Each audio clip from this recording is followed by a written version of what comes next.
সূরা ইখলাস কখন পাঠ করলে সাথে সাথে ফলাফল পাবেন? ভালো করে বুঝেন। সূরা ইখলাস হচ্ছে পবিত্র কোরআনুল কারীমের ভিতরে ছোট সূরাদের ভিতরে অন্যতম একটি সূরা। তবে ফজিলতের দিক থেকে সূরা ইখলাস হচ্ছে গুরুত্বপূর্ণ ফজিলত, এবং এই সূরাটা এমন একটা সময় আল্লাহ পাক রব্বুল আলামিন নাজিল করে দিয়েছেন যখন আল্লাহ রাসূল সাল্লাল্লাহু আলাইহি ওয়াসাল্লাম দ্বীনের প্রচার করতে লাগলেন। এমন সময় আল্লাহ পাক রব্বুল আলামিন এক আল্লাহর দাওয়াত দিতে লাগলেন।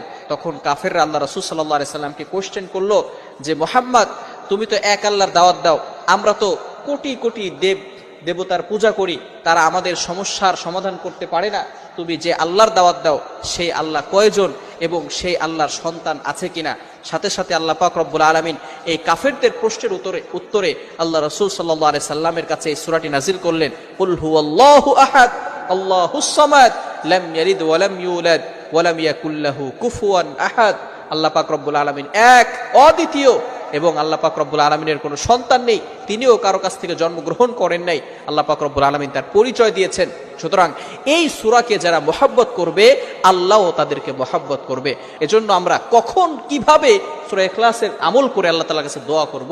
আপনি জুমার দিনে, ভালো করে মনে রাখবেন, জুমার দিনে আপনি যদি আসরের নামাজের পরে এবং মাগরিবের পূর্বে সূরা ইখলাস 10 বার পরে দুরূদ শরীফ পড়ে আল্লাহর কাছে দোয়া করেন, আল্লাহ পাক রব্বুল আলামিন সেই দোয়াটা কবুল করে নেবেন।